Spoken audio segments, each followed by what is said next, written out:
Magandang araw ng ating lahat mga idolo. Magtatagalog muna tayo ngayon para maraming makakaintindi. So dumayo kami ng medyo malayo-layo pang lugar para makapagtanim.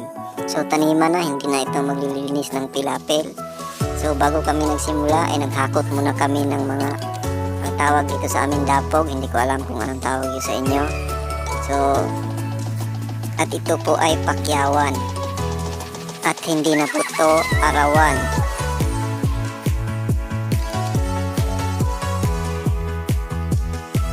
So ayan na po si Manong Jimmy, yung nagdadala ng aming tagaguhit ng palay, lupa pala. So siya po ay eksperto dyan at siya po yung leader namin or leader ng aming grupo. One way pa lang po yan at kukuros pa yan mamaya. At hindi tataniman kung walang kuros.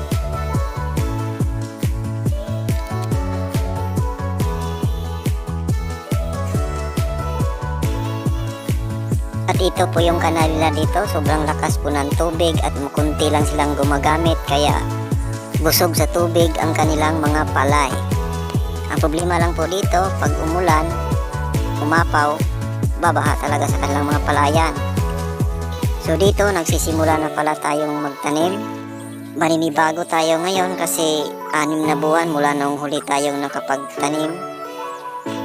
So mararanasan natin ang pagkapadali nating ngalayan. Hindi rin pala kami kabilisan magtatanim, lalo na ngayong naninibago. Ang pagtatanim nga pala nito ay hindi basta-basta lang kasi kailangan hindi bali para hindi sa labas yung kanyang ugat at makapagtubo siya ng maayos. Medyo may karamihan nga pala kami dito, halo-halo, may mga pamilyado at mga binatilyo. Yung mga binatilyo nga pala dito, ito yung kanilang tinatrabaho lalo na kapag walang pasok. Dito sila kumikita para panggastos nila sa kanilang araw-araw sa panang pag-ieskwela. Kumukunti lang kami lalo na kung pasukan. Ang tugon nga pala sa amin ng may-ari nito, konti lang daw ang itanim para hindi ma-short. Ito nga at grabe ang sikat na sikat ng araw.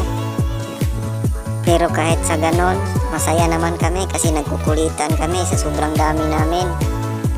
Di na namin pinapansin yung init. Halo-halo nga pala kami dito. May tagahakot, may tagaguhit at may tagdagay. Yung mga tagahakot at taglagay, sila po yung hindi masyadong marunong magtanim kaya nilalagay na lang namin sa tagahakot.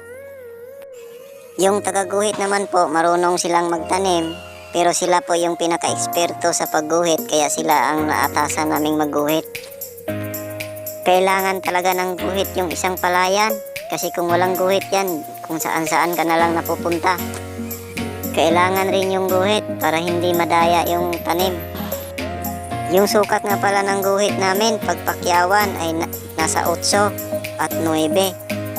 Pero pag arawan, ang may-ari na po yung bahala kung anong gusto nila.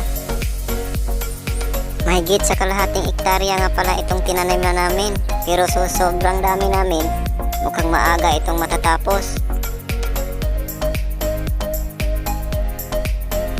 So ito na nga, uminom na tayo.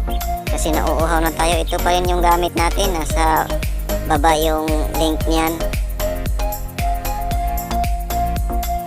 At ito na nga, kinapos nga talaga kahit anong gawing budget namin. So sabi namin sa may-ari, babalikan na lang namin tubok. At meron naman kaming tataniman ditong isang may-ari.